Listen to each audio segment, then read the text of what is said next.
மணப்பெண்ணின் பிரத்யேகமான திருமணம் விவாஹா தி சென்னை சில்க்ஸ்.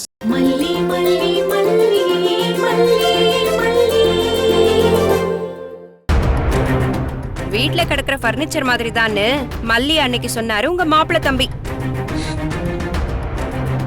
இப்ப எப்படியா திடீர்னு ஒரு அலாவுதீன் வந்து அற்புத விளக்கை ஏத்தி வச்சு இவதான் உன் பொண்டாட்டின்னு சொல்லிச்சாமா? ரெண்டு பேரும் நெருங்குறாங்கன்னு சொல்றீங்களே, அதெல்லாம் எனக்கு நம்புற மாதிரியே தெரியல. எல்லாத்தையும் காலி பண்ணிட்டு தானே இங்க வந்து உட்கார்ந்துட்டு இருக்காங்க. திரும்ப வேதாளம் எப்ப வேணா முருங்கை மரம் ஏறும். இப்ப இருக்க குழப்பத்துல கல்யாண நாள் கொண்டாடுறது ரொம்ப முக்கியமாக்கும். கொஞ்சமாவது புத்தியை யூஸ் பண்ணி நடந்துக்கோங்க.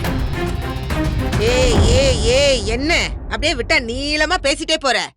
தேவையில்லாம வார்த்தை விடாத நாகு, அப்புறம் நானும் பேச வேண்டி வரும். என்ன பேசுவீங்க? என் பழைய கதைய பேசுவீங்க. ஆமா, நான் தான் ஒத்துக்கிறேனே, நான் கேடு கெட்டவளாதான் இருந்தேன், இல்லன்னு சொல்லலையே. மனுஷங்க எப்படி எப்படி இருப்பாங்கன்னு எனக்கும் தெரியும். அதனாலதான் இந்த புள்ள வாழ்க்கை வீணாயிடக்கூடாதுன்னு தொண்டை தண்ணி வத்த கத்திக்கிட்டு இருக்கேன். நான் என்ன இப்ப வாழ்க்கை நாசமா போகணும்னா இவ்வளவு தூரம் போராடிட்டு இருக்கேன்? ஏய், நீ போராடினதெல்லாம் போதும். நான் என் பொண்ணு வாழ்க்கையை பாத்துக்கிறேன். நீ முதல்ல உன் புருஷன் வாழ்க்கைய பாரு போ. இதுக்கு மேல ஒரு வார்த்தை பேசுன அவ்வளவுதான். அண்ணி ப்ளீஸ் தயவு செஞ்சு கொஞ்சம் அமைதியா இருங்க. என்னத்தை தான் பாத்துப்பீங்களோ, அந்த ஆண்டவன் தான் காப்பாத்தணும். இங்க பாரு, இவங்க பேச்செல்லாம் கேட்டு மயங்கி உன் வாழ்க்கைய தொலைச்சிடாத மல்லி. நீ நம்புறது எதுவுமே நிஜம் இல்ல. இனிமேலாவது சூதானமா இரு.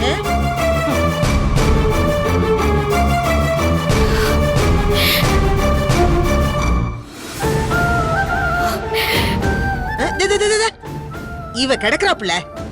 மாப்பிள்ள தம்பிய பத்தி இவளுக்கு என்ன தெரியும்? என்ன விடவும் உனக்கு அவரை பத்தி நல்லா தெரியும். நீ இவ சொல்றதெல்லாம் நினைச்சு மனசு போட்டு குழப்பிட்டு இருக்காத. மல்லி, டிஃபன் எடுத்து வை, நான் வரேன். முதல்ல கண்ணத்தோட எதுக்கு இடத்துல அழுதுகிட்டு. இப்ப எப்படியா திடீர்னு ஒரு அலாவுதீன் வந்து அற்புத விளக்கை ஏத்தி வச்சு இவதான் உன் பொண்டாட்டின்னு சொல்லிச்சாமா?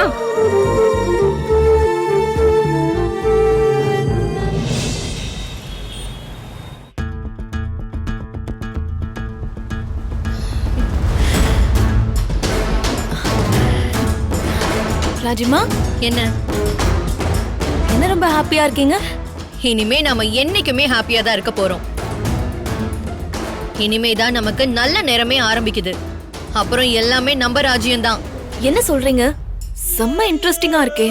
அப்படி என்ன பிளான்? ஏன் பிளான்லாம் இருக்கட்டும், அன்னைக்கு கேரேஜ்ல எடுத்த வீடியோ எடுத்துட்டு போய் மல்லி கிட்ட காமிச்சு தரமான ஒரு சம்பவம் பண்ண. கேட்கவா வேணும்?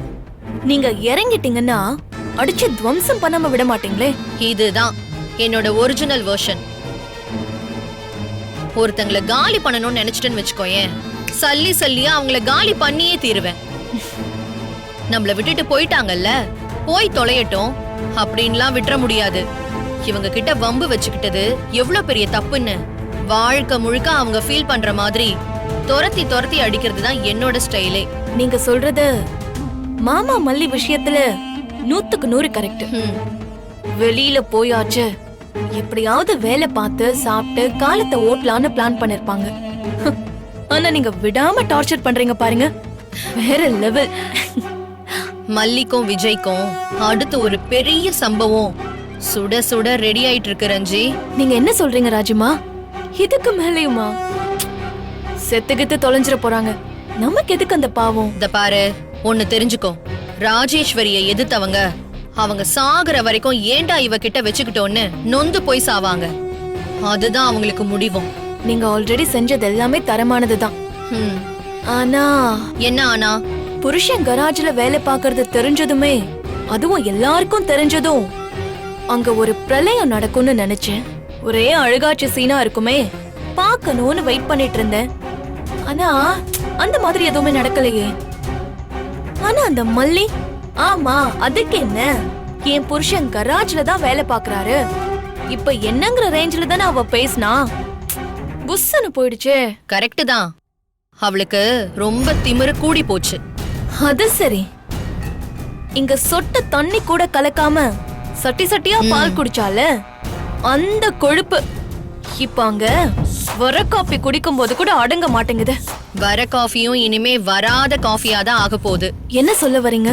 பொறுமையா ரஞ்சி, ராஜிமா என்ன இப்படி பண்ணிட்டாங்கன்னு நீயே சொல்லுவ பாரு.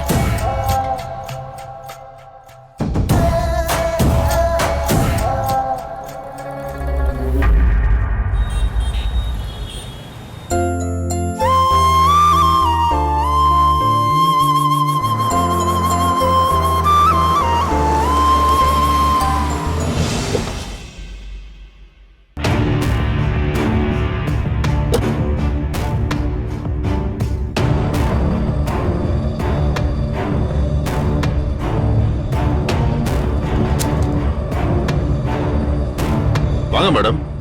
வர்றது இருக்கட்டும், காலையில தான் சர்வீஸ் முடிஞ்சு காரை எடுத்துட்டு போன ஞாபகம் இருக்கா? ஞாபகம் இருக்கு மேடம். என்னாச்சு மேடம்? என்ன ஆச்சா? யார் என்னோட காரை சர்வீஸ் பண்ணது? என்ன விஷயம் மேடம்? ஏதோ கோவமா இருக்கிற மாதிரி தெரியுது. வாங்க மேடம், உட்காருங்க, நிதானமா பேசுவோம். நான் உங்க கூட உட்கார்ந்து சிரிச்சு பேச வரல, காஃபி சாப்பிட்டுட்டு போகவும் வரல. கேட்ட கேள்விக்கு பதில் சொல்லுங்க. கார் யார் பார்த்தது? அந்த தம்பி தான் மேடம் பார்த்தாரு. நல்லா பாப்பாரு, எந்த கம்ப்ளைண்டும் இருக்காது. எதனால தம்பி கிட்ட கேளுங்க, விளக்கம் கொடுப்பாரு. விளக்கம் நல்லா கொடுத்தாரு போங்க. என்னாச்சு மேடம்? என்ன ஆச்சா? என் கார்ல இருந்த தங்க மோதிரத்தை காணோம். இதுதான் நீங்க சர்வீஸ் பண்ற லட்சணமா? இங்க பாருங்க முருகேசன் சார், நான் உங்ககிட்ட இன்னைக்கு நேத்து வரல. இந்த கார் வாங்கினதுல இருந்து உங்ககிட்ட மட்டும்தான் சர்வீஸ்க்கு கொண்டு வந்துட்டு இருக்கேன். உங்ககிட்ட நம்பிக்கையா வண்டியை விட்டுட்டு போலான்னு நினைச்சா இப்படி காருக்குள்ள வச்சிருந்ததை உங்க ஸ்டாஃப் தான் எடுத்திருக்காங்க. நான் எந்த மோதிரத்தையும் கார்ல பாக்கலங்க. ஹலோ மிஸ்டர், உங்க கேரேஜுக்கு வரும்போது தான் என் மோதிரத்தை கழட்டி கார் உள்ள வச்சுட்டு வந்தேன். இங்க இருந்து கார் எடுத்துட்டு போறப்ப பாக்குறேன் மோதிரம் நான் வச்ச இடத்துல இல்ல. அப்படின்னா எங்க போயிருக்கோம்? மேடம், உங்க நகை காணாம போனது எனக்கு வருத்தம் தான். நகை காணாம போனதுக்கெல்லாம் நாங்க பொறுப்பெடுத்துக்க முடியாது. ஒண்ணு விடுறப்ப முக்கியமான பொருள் ஏதாவது இருக்கான்னு செக் பண்ணி கையோட எடுத்துட்டு போயிருக்கணும். இல்ல கார் எடுத்துட்டு போறப்பவே செக் பண்ணி எடுத்துட்டு போயிருக்கணும். ரெண்டையும் விட்டுட்டு திடீர்னு வந்து அதை காண இதை காணன்னா நாங்க எங்க போறது? முருகேசன் சார், நீங்க இப்படி பொறுப்பு இல்லாமலாம் பேசாதீங்க. இதெல்லாம் சரிப்பட்டு வராது. நான் உங்க மேல வச்சிருக்க மரியாதைக்காக தான் வந்து பேசுறேன். நேரா போலீஸ் ஸ்டேஷன் போயிருக்கணும். மேடம் மேடம், போலீஸ்க்கெல்லாம் போன் பண்ணாதீங்க. நானே என்னன்னு விசாரிக்கிறேன். தம்பி சார், இந்த அம்மா மோதிரத்தை காணோம்னு சொல்றாங்க, பாத்தியா? சார் இல்ல சார், அப்படி ஏதாவது இருந்திருந்தா நான் சொல்லிருப்பேன். அப்ப நான் போய் பேசுறேனா? இத பாருங்க, கண்டவங்க கிட்ட எல்லாம் அசிங்கமா கேட்கணும்னு எனக்கு என்ன தலையெழுத்தா? போலீஸ் வரட்டும், அவங்க விசாரிக்க வேண்டிய விதத்துல விசாரிக்கட்டும். மேடம், நான் விசாரிக்கிறேன் மேடம். ஏன் அவசரப்படுறீங்க? விஜய், உண்மையை சொல்லிடு. என் தொழில் வம்பா போயிடும். சின்ன வயசுல இருந்து கட்டி காப்பாத்திட்டு வந்திருக்கேன். சார் என்ன சார் இப்படி கேக்குறீங்க? உங்களுக்கே தெரியாதா? கஸ்டமர் பொதுவா கார்ல கொடை பர்சன் ஏதாச்சும் விட்டுட்டு போவாங்க. அத உங்ககிட்ட சொல்லி எடுத்து வச்சுட்டு தான் மத்த வேலையை நாங்க பாப்போம். அந்த கார்ல கூட ஒரு ஜோடி செருப்பு இருந்துச்சு. வேலை முடிஞ்சது அந்த டிக்கில எடுத்து போட தான் செஞ்சேன். அது சரி, செருப்பு கொடையெல்லாம் தூக்கிட்டு போய் என்ன பண்ணுவீங்க? ஒரு யூஸும் இல்ல, அத தூக்கி உள்ளதான் போடுவீங்க. தங்க மோதிரம் கிடைச்சா சும்மாவா விடுவீங்க? தங்கம் விக்கிற விலைக்கு ஒரு வருஷம் மாங்கு மாங்குன்னு உழைச்சாலும் அதை வாங்க முடியுமா? அதான் தூக்கிட்டு போயிருப்பீங்க. இங்க பாருங்க மேடம், அப்படிலாம் பேசாதீங்க. நான் அப்படிப்பட்ட குடும்பத்துல இருந்தெல்லாம் வரல. ஹலோ, இங்க பாரு, உன் குடும்பத்தை பத்தி எல்லாம் எனக்கு அவசியம் இல்ல. எனக்கு என் மோதிரம் வேணும். அது எனக்கு சென்டிமெண்டான மோதிரம். எங்க அப்பா சாகுறப்போ அதை எனக்கு மாட்டி விட்டாரு. இல்லனா கூட போனா போதுன்னு விட்டுருப்பேன். Murugesan sir, CCTV camera footage இருந்தா காட்டுங்க, நான் பாக்குறேன். இங்க அதெல்லாம் இல்ல மேடம். இத பாருங்க சார், நான் அடிச்சு சொல்றேன், மோதிரம் உங்க கேரேஜ்ல தான் இருக்கு. என்ன மேடம் இது, வேலை செய்யற இடத்துல வந்து இப்படி பிரச்சனை பண்றீங்களா? பிரச்சனை பண்றேனா? அது என்னோட மோதிரங்க. அதை கேட்டா பிரச்சனை பண்றேன்னு சொல்றீங்க. போலீஸ கூட்டிட்டு வந்திருந்தா இப்படி பேச மாட்டீங்கல்ல? முருகேசனா, என்னடா அந்த பொம்பளை நம்ம என்ன சொன்னாலும் கேட்கற மாதிரி தெரியல. விஜய் என்னால அப்படி பண்ணிருக்க மாட்டாருண்ணா. பேசாம செக் பண்ண சொல்லுங்க. செக் பண்ணிட்டு இல்லனா போட்டோம். இப்ப செக் பண்ண விடலன்னு வையேன், அதே ஒரு பிரச்சனையா சொல்லுவாங்க. ஆமாண்டா, அதுவும் சரிதான். சார், அப்ப என் மோதிரத்துக்கு என்னதான் சார் வழி? இத பாருங்க மேடம், எனக்கு என்ன சொல்றதுன்னு தெரியல. நான் சொல்றத சொல்லிட்டேன். இதுக்கு மேல உங்களுக்கு எங்க மேல நம்பிக்கை இல்லைன்னா தாராளமா எங்க கேரேஜ சோதனை போடுங்க. பண்றீங்களா? எனக்கும் வேற வழி தெரியல சார். வேற மோதிரம்னா விட்டு போயிருப்பேன்.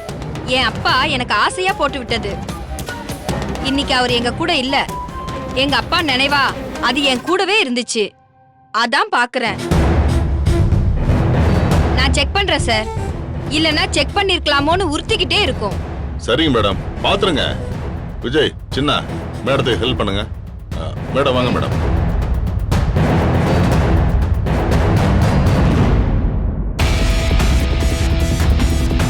தம்பி, அதெல்லாம் எடுத்து கொஞ்சம் செக் பண்ணுங்க.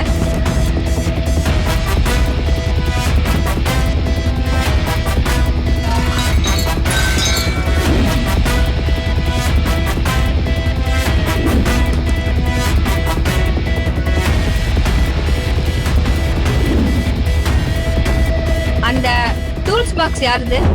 அது விஜய் அண்ணனது மேடம். எந்து? அதை எடுத்து பாருங்க.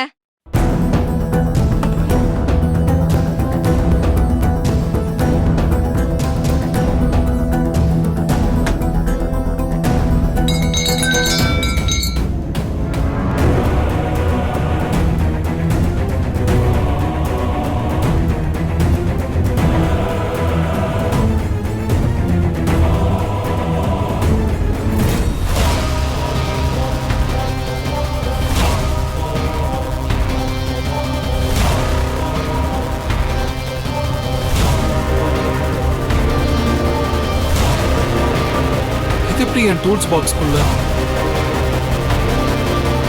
என்னவோ என் ஆளு எடுத்திருக்க மாட்டான். நல்ல பையன்னு சொன்னீங்க. என்ன சார் இது? சார், இத நான் எடுக்கல சார். இது எப்படி என் பாக்ஸ்க்குள்ள வந்துச்சுன்னு எனக்கு தெரியல. அப்ப நான் எடுத்து உங்க பாக்ஸ்ல போட்டேனா? மேடம், நான் அப்படி சொல்ல வரல. ஆனா இத நான் பண்ணல. சத்தியமா நான் பண்ணல. இதுக்கெல்லாம் ஆசைப்பட வேண்டிய அவசியமே இல்லைங்க. நான் யார் தெரியுமா உங்களுக்கு? நீ ராஜ பரம்பரையா இருந்துட்டு போ. வெள்ளித்தட்டு ஏன் தங்கத்தட்டுல சாப்பிடுற பரம்பரையா கூட இருந்துட்டு போ. பெரிய வீட்டு ஆளுங்கெல்லாம் தேவைக்கு திருடுறதெல்லாம் எனக்கும் தெரியும். என்னோட மோதிரத்தை திருடி வச்சுக்கிட்டு யோக்கிய மாதிரி பேசுற. அதுக்கு மட்டும் பதில் சொல்லு. இதுக்கப்புறம் ஒரு வார்த்தை திருட அதுன்னு சொன்னீங்க, அப்புறம் மரியாதை கெட்டுற சொல்லுங்க. ஏய், கஸ்டமர்ட்ட என்ன பேசிட்டு இருக்க? கையை கீழே போடு முதல்ல. சார், என்ன சார் அவங்க திருடி வச்சிருக்கேன்னு சொல்றாங்க? முதல்ல கையை கீழே போடு. கையை போடுன்னு சொல்றேன்ல. சார், தயவு செஞ்சு அவங்க கிட்ட இந்த மாதிரி பேச வேணாம்னு சொல்லுங்க. அடேங்கப்பா. யாரு என்னன்னு தெரியாத உன்ன அந்த அரவிந்த் தம்பி சொன்னாருங்கிற ஒரே காரணத்துக்காக உனக்கு வேலை போட்டு கொடுத்தேன் பாரு. என்ன சொல்லணும்? தப்பு எங்க மேலதான் மேடம். சாரி, ரொம்ப சாரி. தயவு செஞ்சு இதை பெருசு பண்ணாதீங்க. பிசினஸ் கெட்டு போயிடும். உங்க பிசினஸ கெடுக்கணும்னு எனக்கு என்ன ஆசையா? என் மோதிரம் எனக்கு கிடைச்சிருச்சு. இந்த மாதிரி ஆளுங்களெல்லாம் கேரேஜ்ல வைக்காதீங்க. உங்க கேரேஜ் பேர் கெட்டு போறது மட்டும் இல்ல, கஸ்டமருங்க யாருமே வரமாட்டாங்க. நான் வரேன்.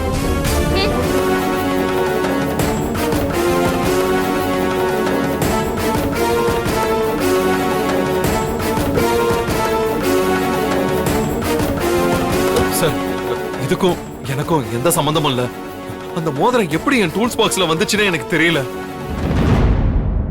இதுக்கு மேல நீ எந்த விளக்கமும் சொல்ல வேணாம். வெளியே போ முதல்ல. சார், சத்தியமா நான் எடுக்கல. என்ன நம்புங்க சார். வெளியே போன்னு சொல்லிட்டேன்.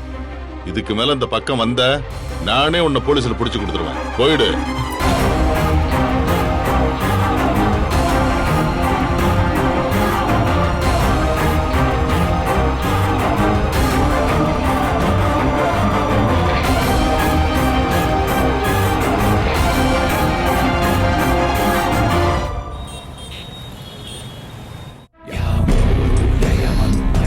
ராஜிமா, பிளான் என்ன வச்சிருக்கீங்க?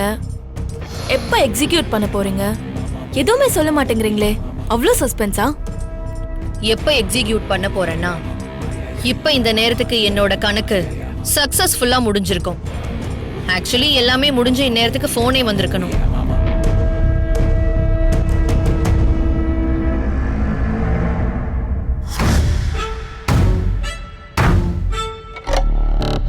அதுக்கு தான் வெயிட்டிங்.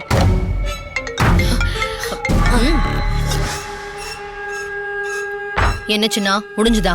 மேடம், நீங்க சொன்ன மாதிரியே மோதிரத்தை அவர் டூல் பாக்ஸ்ல போட்டேன். கரெக்டா அந்த மேடம் வந்தாங்க, பிரச்சனை பண்ணாங்க. செக் பண்ற மாதிரி பண்ணி அந்த ஆளை மாட்டி விட்டுட்டா மேடம். Good, very good. சரி, இப்போ எங்க அவன்? என்ன மேடம் இப்படி கேக்குறீங்க? எங்க ஓனரை பத்தி தான் நான் ஆல்ரெடி சொல்லியிருக்கேன். ஒருத்தரை புடிச்சு போச்சுன்னா அந்த அளவுக்கு நல்லா பக்கத்திலேயே வச்சு கவனிச்சுக்குவாரு. தப்பு பண்ணாங்கன்னு தெரிஞ்சது அவ்வளவுதான், தொலைச்சு கட்டிடுவாரு. இந்த ஆளு கொஞ்சம் நல்ல பேர் வாங்கினதுனால கோவமா திட்டி வெளில மட்டும் அனுப்பிட்டாரு. இதே மாதிரி செஞ்சு வேற யாரும் மாட்டியிருந்தா இந்நேரம் கைய நீட்டி இருப்பாரு. என்ன சின்னா, இவ்ளோ நடந்தும் கை நீட்டலையா அந்த மனுஷன்? இல்ல மேடம், திட்டினாரு. ஒழுங்கா வெளியே போயிடு, இல்லனா போலீஸ்ல புடிச்சு கொடுத்துருவோம்னு சொன்னாரு. ஆனா இதுக்கெல்லாம் அந்த ஆள் ஃபீல் பண்ண போறானா என்ன? ஆமாமா, போலீஸ் ஸ்டேஷன் பக்கம்லாம் இனிமே போயிடவே கூடாதுன்னு நினைச்சிருப்பான். இதுவும் இப்படி ஆயி போச்சேன்னு ஃபீலிங்ல அழுதுருப்பான். சரி, உன் மேல யாருக்கும் சந்தேகம் எதுவும் வரலல்ல? ஐயோ இல்ல மேடம், டவுட் வர மாதிரிலாம் நான் நடந்துக்க மாட்டேன்.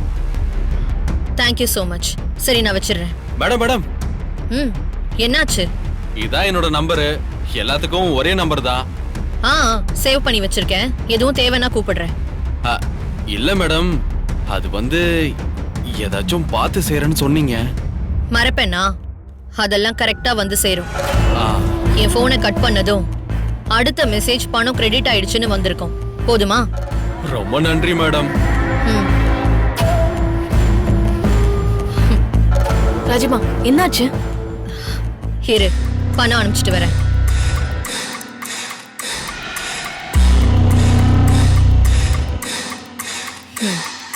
அனுப்பிச்சிட்டேன்.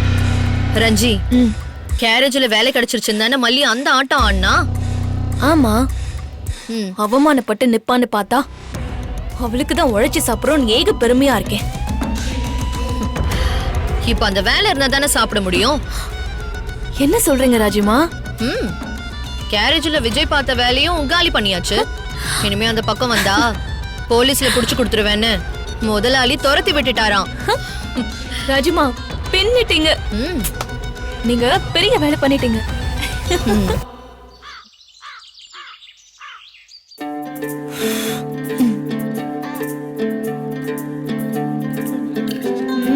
நல்லா டேஸ்டா இருக்கு.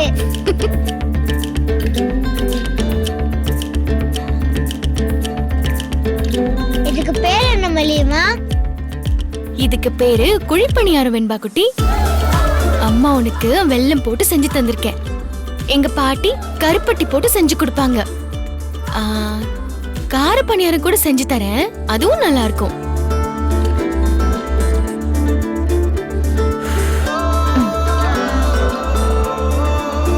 இன்னொரு நாள் எனக்கு கார பணியாரம் செஞ்சு தாங்கம்மா. ஓகே செல்லம்.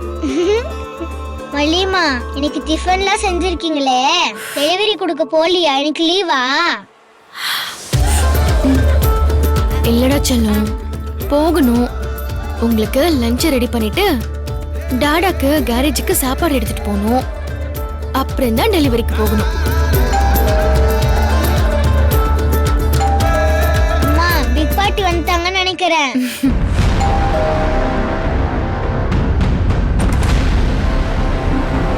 பிக் பாட்டி, என்ன வாங்கிட்டு வந்தீங்க?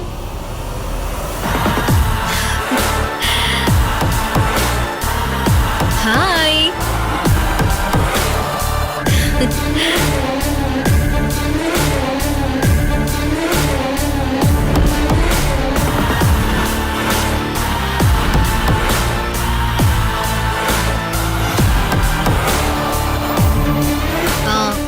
உள்ள வரலாமா?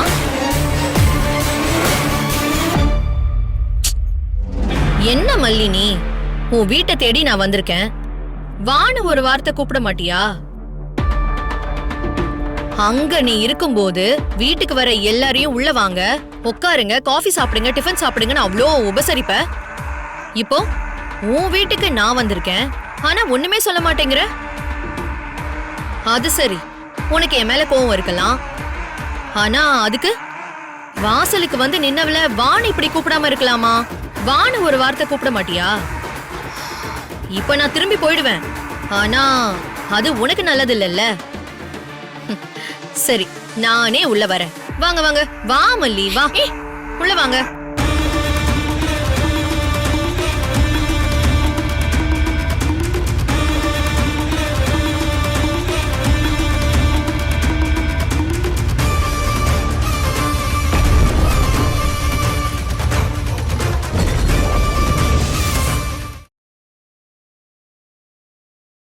இந்த வீடியோ உங்களுக்கு பிடிச்சிருந்தா லைக் பண்ணுங்க, ஷேர் பண்ணுங்க, காமெண்ட் பண்ணுங்க.